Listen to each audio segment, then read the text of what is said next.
कुछ टाइम पहले एक इंसिडेंट हुआ था। ब्रायन जॉनसन जो एक बायो हैकर हैं, वो नितिन कामत के पॉडकास्ट पर गए थे, लेकिन वो पॉडकास्ट को बीच में ही छोड़कर चले गए। क्यों? क्योंकि उनके थ्रोट और स्किन में रैशेस हो गए थे। तो जिन्हें नहीं पता उन्हें मैं बता दूं कि ये बेसिकली एज रिवर्सल करना चाहते हैं एंड इसके लिए ये पर्टिकुलर डाइट को फॉलो करते हैं, अपने एनवायरनमेंट का खास ध्यान रखते हैं, लेकिन जो यहाँ की हवा है उसने इन्हें हिला के रख दिया। Is the air quality is so bad, it's like smoking 3 to 4 cigarettes in a 24-hour period. And when you're trying to not die, that is not something you want to do. इसके बाद Brian ने एक meme भी share किया जिसमें इन्होंने दिखाया कि ये 130 AQI पर मास्क लगा के घूम रहे हैं, वहीं दिल्ली वाले 300 से ऊपर AQI होने पर भी बिंदास सांस ले रहे हैं, उन्हें कुछ हो भी नहीं रहा।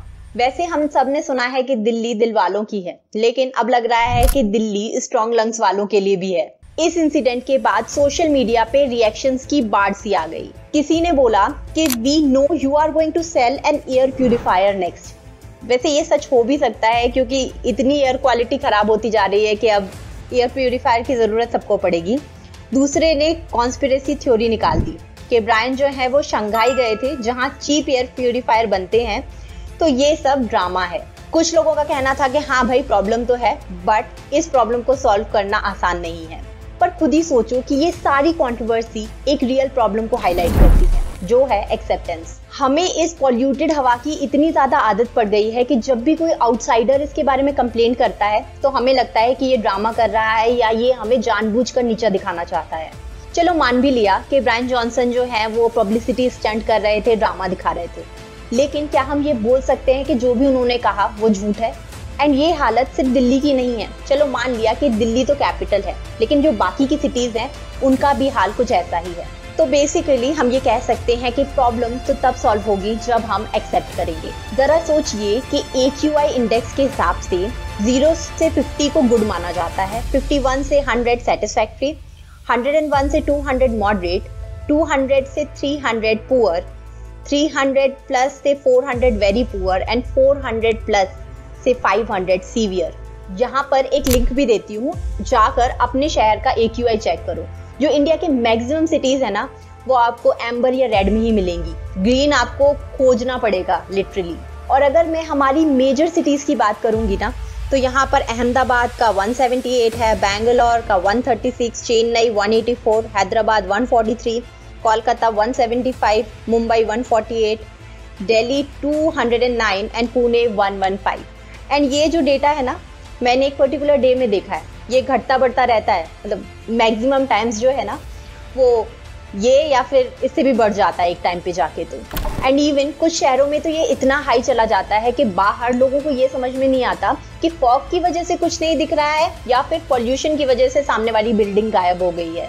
इवन 2024 की जो मोस्ट पॉल्यूटेड कंट्रीज थी ना, उसकी लिस्ट में भी हम तीसरे नंबर पे थे। मतलब economy wise, defence wise grow करना अच्छा है, लेकिन पॉल्यूशन के मामले में तीसरे पे पहुंच जाना। इवन खुद का एक पर्सनल एक्सपीरियंस बताती हूँ। दिसंबर के महीने में मैं जिम कॉर्बेट गई थी। वहां पर जब मैं गई तो मुझे लिटरली में महसूस हुआ कि क्लीन हवा किसे कहते हैं, क्योंकि इतनी आदत सी पड़ गई है कि जब वहां पे पहुंची तो पता चल रहा था कि कितना ज्यादा डिफरेंस है एयर क्वालिटी में। एक मन तो किया कि वहीं रुक जाऊं, लेकिन जंगल में तो टाइगर का राज चलता है, तो रुक तो सकती नहीं थी, बट एटलीस्ट वहां पर क्लीन एयर एंड वाटर जरूर था।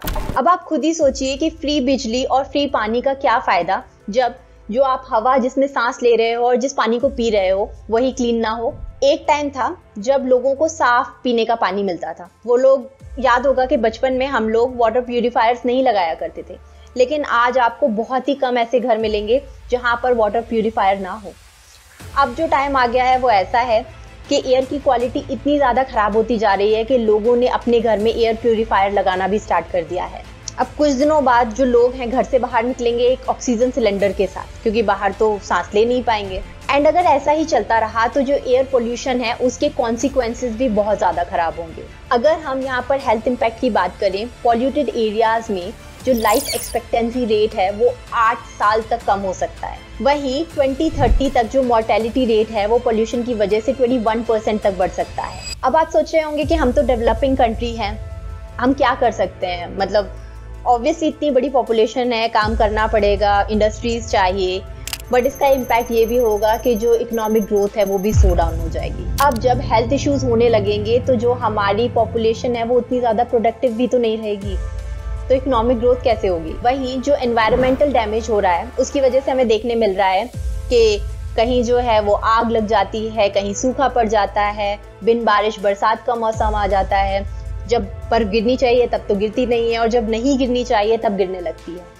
एंड इन सब चीज़ों से भी बहुत ज़्यादा लॉस होता है। नाउ आप में से काफ़ी सारे लोग कहेंगे कि इसमें हम क्या कर सकते हैं, गवर्नमेंट कुछ कर ही नहीं रही है, गवर्नमेंट अगर चाहे तो चीज़ें ठीक हो सकती हैं।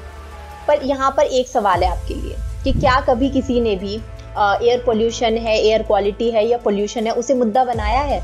बिजली का बिल कम करने पर काफ़ी सारे शाउट आउट्स मिलते हैं, लेकिन क्या कभी ये डिमांड सामने आई है कि आप पोल्यूशन कम करो, हमें साफ हवा दो तो हम आपको वोट देंगे।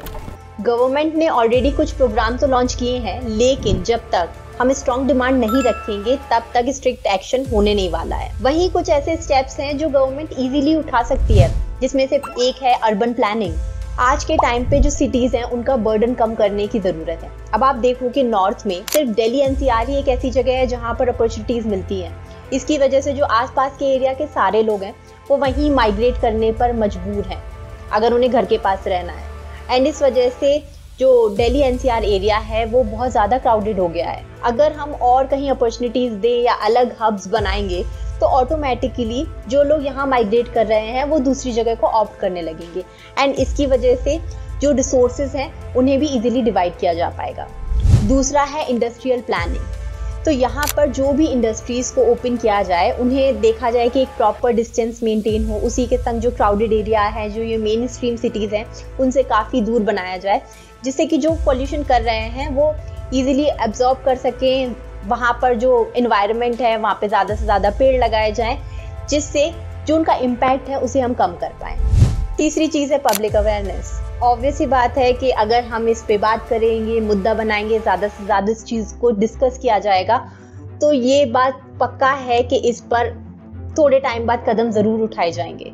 ये बात शायद कड़वी लग सकती है, लेकिन सच भी यही है कि जब तक हम खुद कदम नहीं उठाएंगे कुछ होने नहीं वाला है। और हाँ, अगर आज हमने कुछ नहीं किया तो जो आने वाली फ्यूचर जनरेशन्स हैं उनको भी इसका भुगतान करना पड़ेगा। इस चीज़ के ऊपर बात करें, अवेयरनेस बढ़ाएं एंड अगली बार जो आपके लोकल लीडर्स हैं उनसे भी बात करेंगे, नहीं हमको फ्री पानी, फ्री बिजली नहीं, हमें क्लीन एयर चाहिए एंड क्लीन वाटर चाहिए। सो डिमांड क्लीन एयर, वरना जो ऑक्सीजन सिलेंडर है उसके साथ सेल्फी अच्छी नहीं लगेगी। Hope you like this video. अगर वीडियो अच्छा लगा है तो लाइक, शेयर, सब्सक्राइब करें एंड वैसे भी शेयर करें जिससे अवेयरनेस बढ़े। Bye, take care.